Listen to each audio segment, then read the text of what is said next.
कार्तिक के पावन महत्तम को शिव महापुराण के माध्यम से कार्तिक के महीने में संपूर्ण जनमानस को श्रवण करा रहे हैं और मुक्ति की पावन कथा कर सस्वादन कर अपने जीवन को सार्थक कर रहे हैं।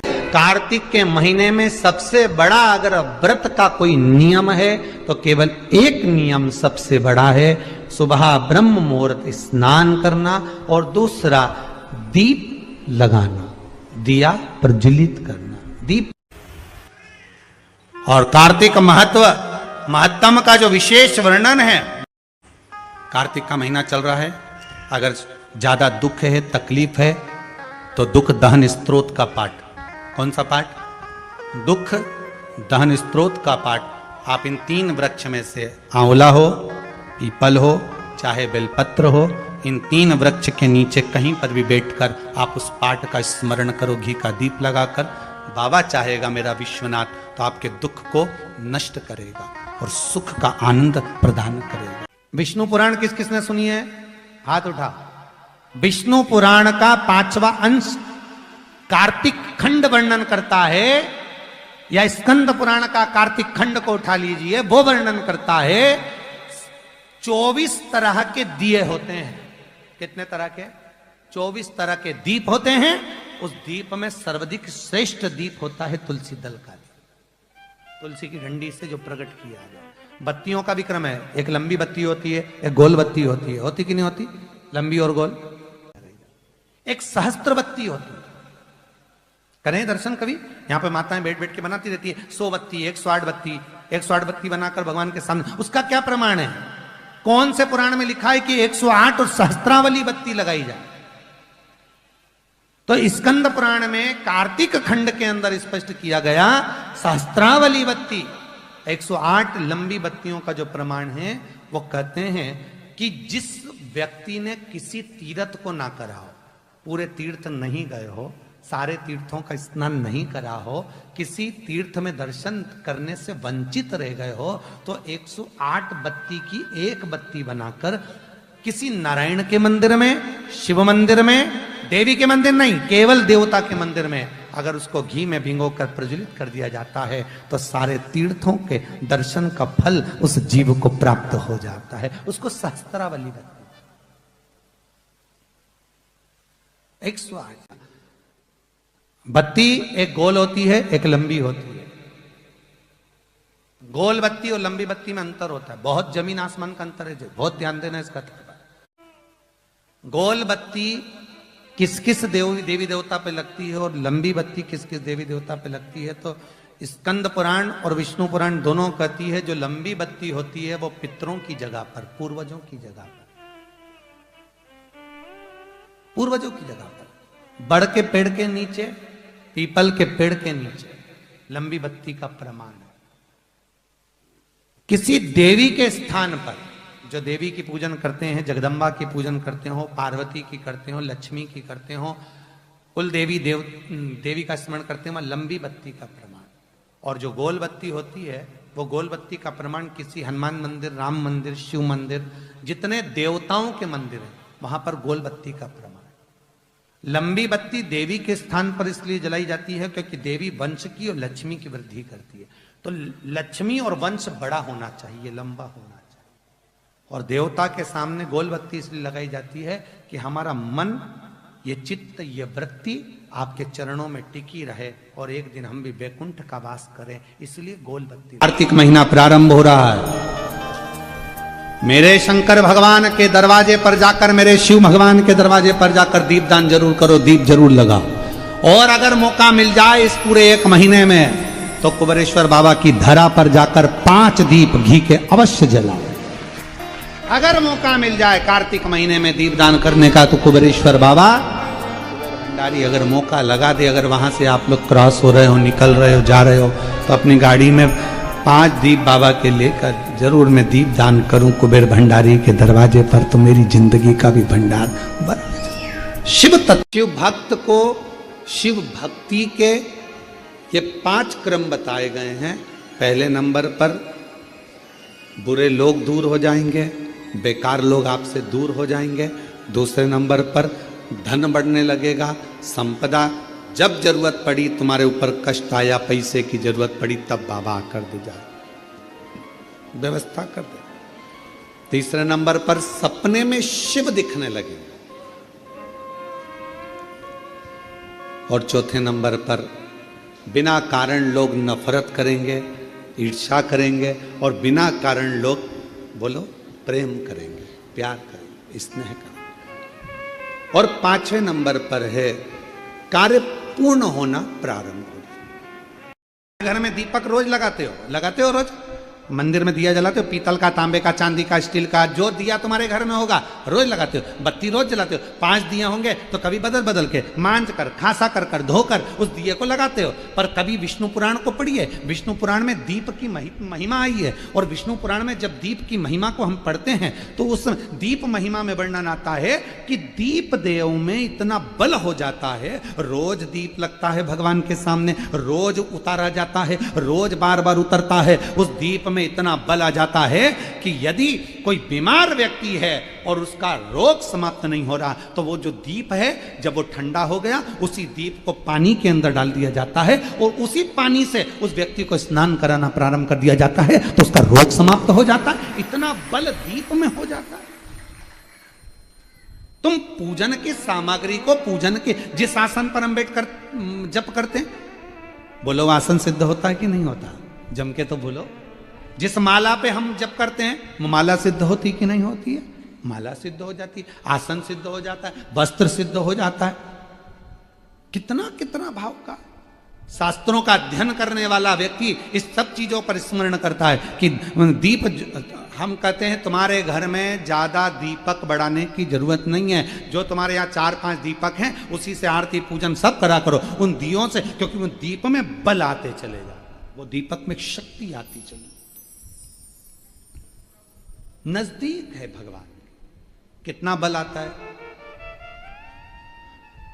जरा विचार करिएगा। एक पानी से तुमने कपड़े धोए, वो पानी तुमने बाथरूम में फेंका कि नहीं फेंका? जम के बोलो। एक पानी से तुमने बर्तन धोए, पानी फेंका कि नहीं फेंका? बोलो जम के। फेंक दिया। पानी वही था जो तुम्हारे नीचे हापसी का, हेडपंप का, ट्यूबवेल का, तुम्हारे नल का पानी वही था। वही पानी से कपड़े धोए, वही पानी से बर्तन धोया, और वही पानी तुमने शंकर जी को स्नान कराया। वही पानी तुम्हारे घर में जो भगवान थे उनको थाली में रखकर नहलाया। अब बताओ, जिस पानी से तुमने स्नान कराया वो पानी को तुम बाथरूम में फेंकोगे, नाली में फेंकोगे, गटर में फेंकोगे? नहीं, उस पानी को ले जाकर तुम कहीं पेड़ के नीचे, क्यारे में, तुलसा में, जहां अच्छी जगह होगी वहां डालोगे। क्यों? क्योंकि वो पानी भगवान का स्पर्श कर लिया, इसलिए पूजनीय हो गया। जो दिया भगवान के मंदिर में रोज जाता हो, जो लोटा भगवान के मंदिर में रोज जाता हो, वो अपने आप में सिद्ध होते चले जाता है, उसकी सिद्धि बढ़ती चली जाती है। उसकी सिद्ध प्रयास करना। दुकान नहीं चल रही हो, व्यापार नहीं हो रहा हो, तकलीफें बहुत ज्यादा हो, घर में क्लेश जाता हो, अशांति ज्यादा हो, पैसे नहीं आ रहे हो, 1 रुपया कमा रहे, 100 रुपये खर्च हो रहा है, बहुत टेंशन है, तो शरद पूर्णिमा से कार्तिक पूर्णिमा तक एक हल्दी और कुंकू, ये थोड़ा सा मंदिर में लेकर जाइए। हल्दी और कुंकू जरा जरा सा ले जाओ, अशोक सुंदरी वाली जगह पर पहले शंकर जी पे जल चढ़ा दो, अशोक सुंदरी वाली जगह पे जल चढ़ा दो, और वह हल्दी और कुंकू की एक एक बिंदी अशोक सुंदरी वाली जगह पर अपनी कामना कर कर लगा कर आओ। उसी में से वो हाथ जो तुम्हारा गीला है कंकु हल्दी का, वही हाथ लाओ, घर में प्रवेश करते समय अपनी देहली पर थोड़ा सा लगा दीजिए। शरद पूर्णिमा से कार्तिक पूर्णिमा तक कर कर देखो, उसके बाद में फिर बताना कि मेरा देवाधिदेव महाराज हारे हारे और अपने जीते जी। अपन क्यों हारे? डॉक्टर ने कहा कि घुटने बदलना पड़ेंगे, उनसे कहो डॉक्टर साहब दवाई दीजिए, गोली दीजिए, जांच करिए। अब मैंने आपको दिखा लिया, अब एक बार मेरे महादेव को और दिखा।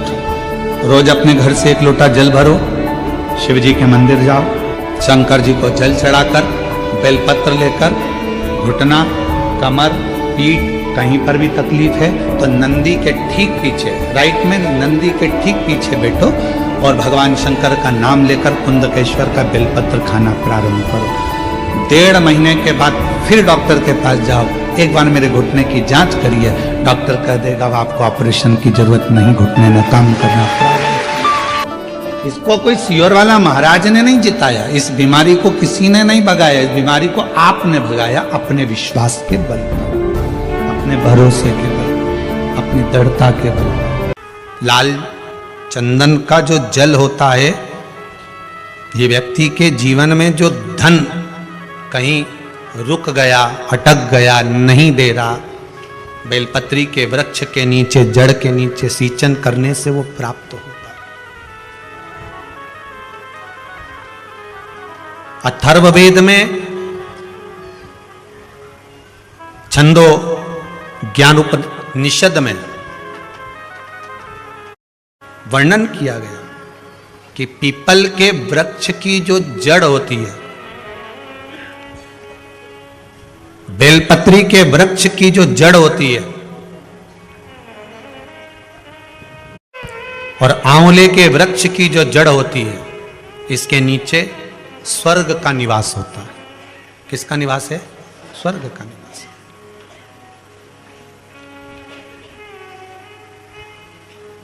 अथर्ववेद में भी कहा और छंदो ज्ञोपनिषद में भी वर्णन करा।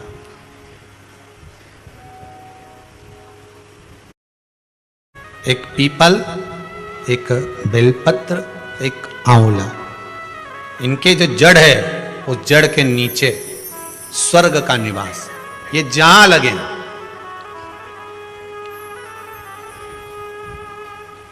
बस एक बात का ध्यान रखिए उसके लिए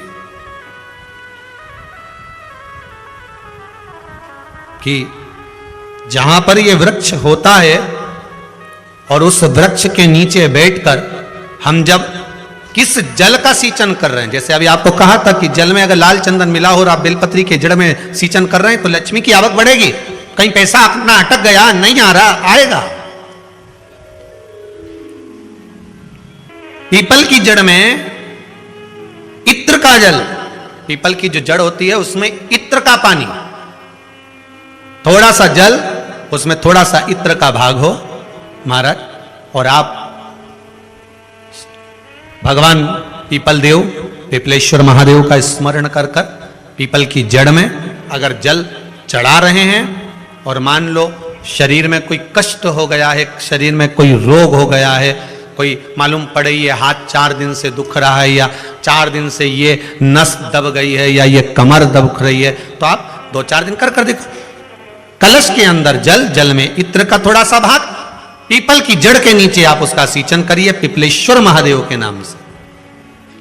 उस जल को थोड़ा सा भाग लेकर आ जाओ उसी में से जो चढ़ाया है, और उस स्थान पर जहां कष्ट है उसको लगाना प्रारंभ करिए। 2 दिन 3 दिन कर देखो। प्रैक्टिकल करने में क्या जाता है? सियोर वाला महाराज झूठ बोल रहा हो तो प्रैक्टिकल करने में क्या जाए, अपना करते रहो। जिन जिन ने करे।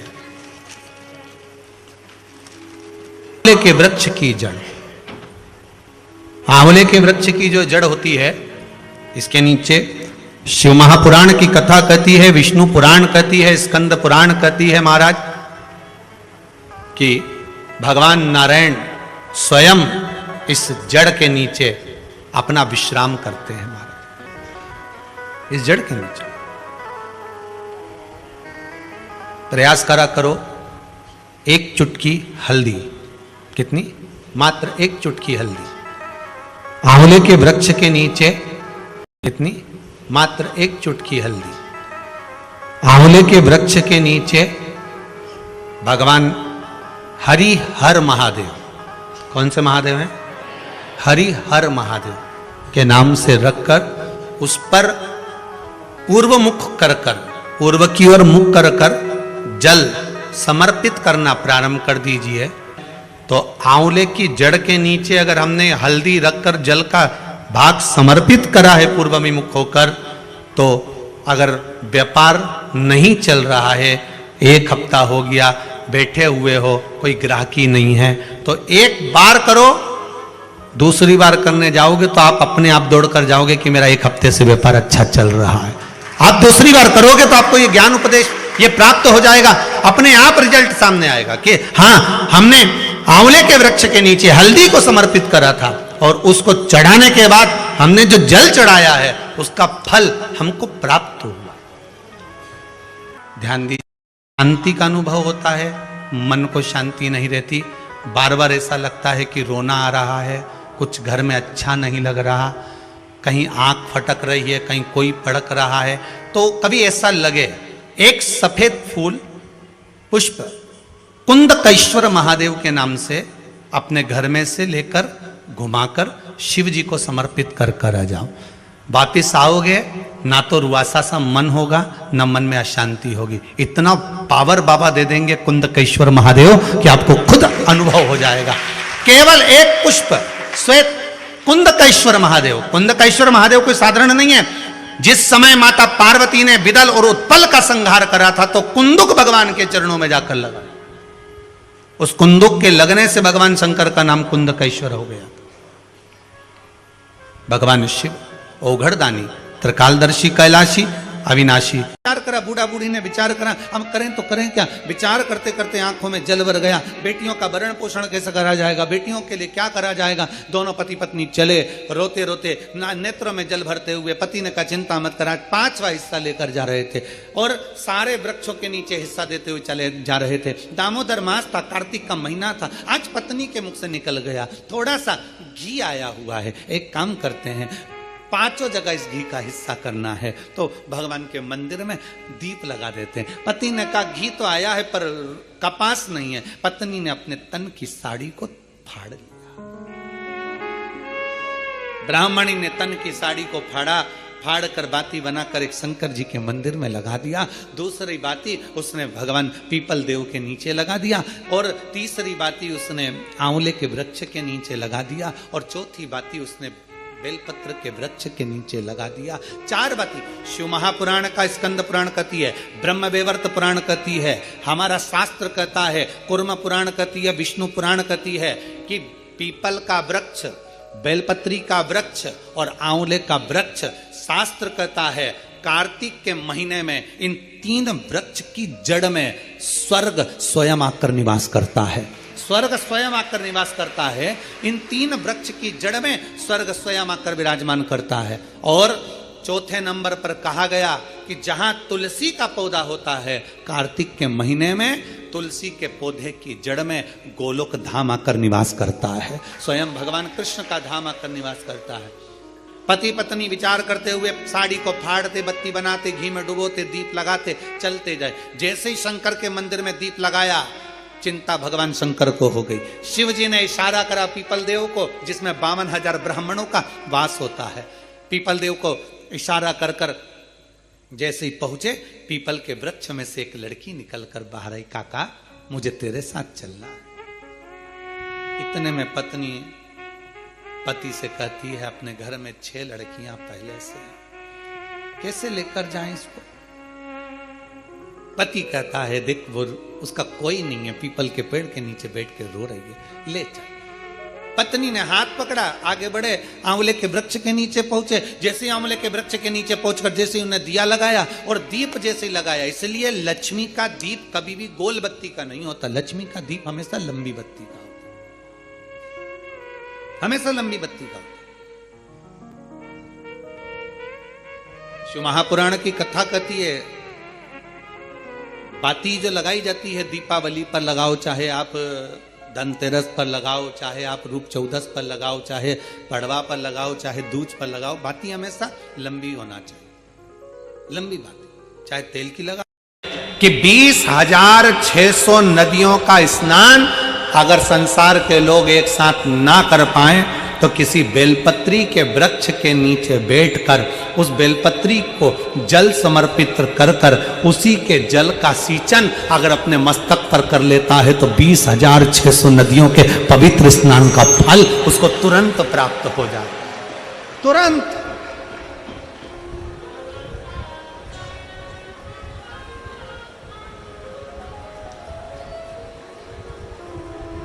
अब कोई हमसे पूछे कि तुमने 20,600 नदियों का स्नान करा है, तो हम कह देंगे हाँ हमने करा है। और आप में भी कई जीजियां बैठी हैं, कई जीजा बैठे हैं, जो बेलपत्री के पेड़ के नीचे जल चढ़ाने गए होंगे? बोलो बोलो, कौन कौन गया है जरा? गए हो ना? तो अब तुमसे कोई कहे ना कि तुमने 20,600 नदियां हैं भारत की भूमि पर, 20,600 पवित्र नदियां हैं भारत की भूमि पर, तुमने उसमें स्नान करा? तो बिल्कुल छाती ठोक कर कहना, हाँ हमने 20,600 नदियों का स्नान करा है। कब करा? तो कहना बेलपत्री के वृक्ष के नीचे जल चढ़ाया, उसी जल को अपने ऊपर छीट लिया, मतलब 20,600 नदियों का स्नान हमारा उसी पल उसी घड़ हो गया, उसी घड़ी हो गया। बेलपत्री के वृक्ष के नीचे एक लोटा जल समर्पित कर कर उस जल का मात्र सिंचन कर लेने पर, उस जल का मात्र छींटा लेने पर 20,600 पवित्र नदियों के जल का फल मिल जाता है। शिव महापुराण की कथा कहती है, शंकर भगवान पर चढ़ाए गए